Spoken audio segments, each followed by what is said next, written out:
Hi there, welcome to Grain TV. It's Wednesday, May 10th, crop report day. Let's take a look at Grain Edge's trading platform and see what the trade action was like today.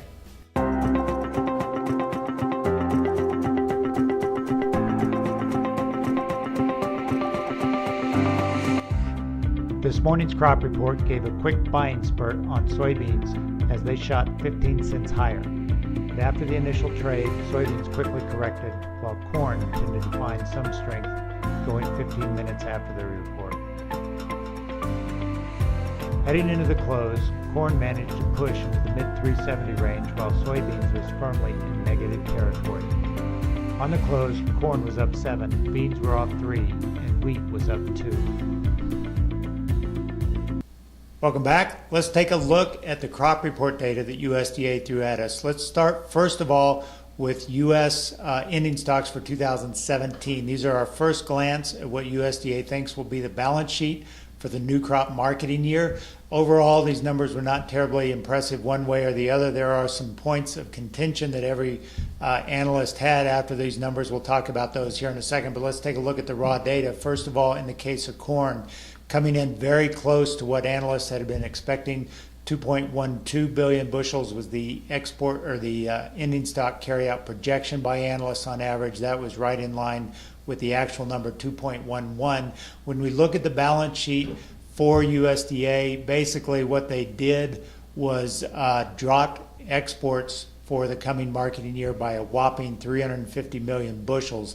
That certainly was a big drop, which sort of gave the market some pause. And really, on the other side of the equation in soybeans, they raised soybean exports by 100 million bushels for next year. So on the one hand, if you're thinking that South America is going to be very competitive in the world market in the coming marketing year, which I think is true, then how can you raise soybean exports so much and drop corn exports so much as well? So that would be my one bone of contention here on these numbers, that they seem to think that U.S. soybeans are going to see a big boom in marketing in exports in the coming year, while corn is going to take it on the chin. So that kept soybean stocks at a very small number, 485 versus 555 expected.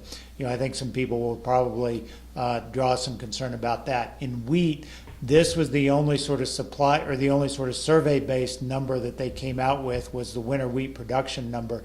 They showed 1.25 billion bushels for the winter wheat crop versus 1.29, which was expected. So that was slightly lower than expected, not enough to really change things. On the carryout projection for the marketing year, they come in at 914, slightly off 932.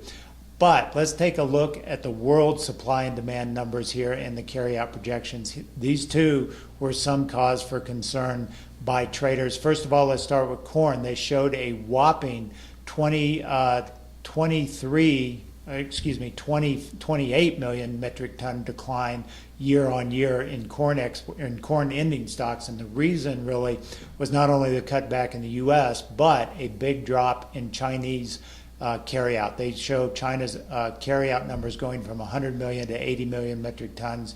So that certainly would be a drawdown in world carryout numbers if those numbers do in fact hold. On the soybean side, they bumped up old crop carryout, and they also raised new crop carryout over expectations. So coming in at 88.8 on new crop world carryout versus 86.6 expected. And on wheat, this was disappointing, coming in at the high side, 258 million metric tons versus 246 expected. So overall, there's nothing really one way or the other here to change sort of the market fundamentals. These again are mostly USDA economists projecting these numbers. The only survey-based number was the wheat number. So I think really today was sort of a short covering day in the case of corn going into the close. We saw some trade action around it. And let's take a look at the 5-minute July corn chart here. What you can see, the immediate reaction to the number was bullish, going from 366 up to 374 fairly quickly in about 10 to 15 minutes of trade. But we got a quick wave of selling after that. Wheat got dragged down, corn got drugged down, beans got drugged down. The good news was we did see a reversal back up to that 374 on the close. So I think this was sort of a short covering rally. There wasn't anything here to really sort of drive the corn market down. We did see some intermarket spreading here between corn and beans. Corn closing strong, beans closing weak on these numbers. So, again, I think weather is going to be the driving force as we go forward. Traders are going to turn their attention to weather maps. These numbers are going to be a distant memory before too long, and we're just going to continue to focus on what tends to be fairly ideal growing conditions. That's all we've got for today on Grain TV. Join us tomorrow. We'll be talking about export sales. As always, if you'd like to learn more about how we can help you in your own grain marketing situation, including lowering your cost to only $7 a trade, visit us online at grainhead.com. Have a great day, and we'll see you tomorrow.